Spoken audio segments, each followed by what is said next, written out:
గౌరవ నరేంద్ర మోడీ గారి పరిపాలన మీద విమర్శలు పెట్టడానికి వేరే అంశాలు దొరకట్లేదు. అభూత కల్పంతో కూడా అసత్యాల ప్రచారం చేసి కింది వర్గాల ప్రజల్ని భయభ్రాంతులకు గురి చేసి ఓట్లను కాంగ్రెస్ పార్టీ వేయించుకోవడం కోసం చేసే ప్రచారమే తప్ప అందులో సత్యం లేదు అనడానికి సాక్ష్యం మీ దృష్టి తీసుకొస్తున్నాను. నేను ఎస్సీ ఎస్టీ బీసీల రిజర్వేషన్లకు మాత్రం డోకలేదు. రాజ్యాంగానికి ఏదైనా ప్రమాదం వచ్చిందంటే ఇందిరాగాంధీ కాలంలో వచ్చింది. రిజర్వేషన్లు పెన్షన్ ఇవ్వాలని ఉంటే కాంగ్రెసే పెంచకుండా పోయింది.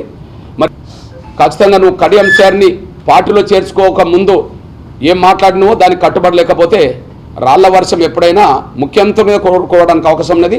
నేను రాళ్ళు ముఖ్యమంత్రి మీద ఏమని నేను అనను, కానీ ఆయన మాటలు జనువులకు వెళ్తే ఎవరన్నా దానికి అనుగుణంగానే స్పందించడానికి అవకాశం ఉన్నది. జాగ్రత్తగా రేవంత్ రెడ్డి ఉండాలా, జాగ్రత్తగా కడియం సార్ ఉండాలని కోరుతున్నా.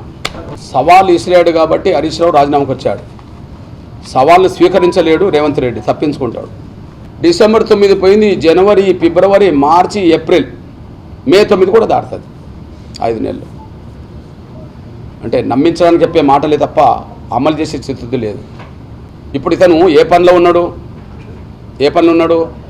తెలంగాణ ప్రజలకు ఇచ్చిన హామీలను నెరవేర్చడానికి నిధులు కేటాయించకాడ లేడు.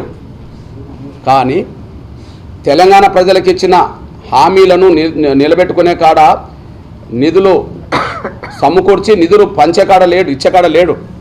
కానీ రేవంత్ రెడ్డి గారు ముఖ్యమంత్రి కదా, ఇప్పుడు జాతీయ స్థాయిలో జరిగే ఎన్నికలకు 4-5 రాష్ట్రాలకు కాంగ్రెస్ ఇన్ఛార్జ్గా పెట్టేసింది. ఇన్ఛార్జ్గా పెట్టడం అంటే గెలిపించుకోమని చెప్పేసింది. మరి గెలిపించుకోవడానికి కావాల్సిన ఏంటిది? డబ్బులే కదా.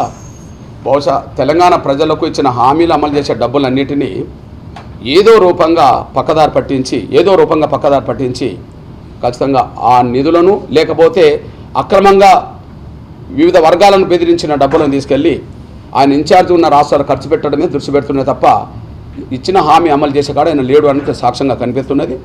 సోదరులు హరీష్ రావు ఏదైతే సవాల్ ఇసిరిండో సవాల్కు అనుగుణంగానే అక్కడికి వచ్చిండని మేము భావిస్తున్నాం. సవాల్ను స్వీకరించే పరిస్థితి రేవంత్ రెడ్డికి లేదు, అమలు చేసే నిజాయితీ లేదు, చిత్తశుద్ధి లేదనేసి కూడా రుజువు అవుతుంది. ఆయన ఒక మాట మీద నిలబడేటోడు కాదు అని ఇన్ని మాటలు నేను చెప్పేశాను. కాబట్టి ప్రజలకు ఇచ్చే వాగ్దానాలు అమలు చేసే కాడ కూడా ఆయన మాట నిలబడదు. దాని మూల్యం ఈ ఎన్నికల్లో చెల్లిస్తాడనేసి కూడా గుర్తు చేస్తున్నాను.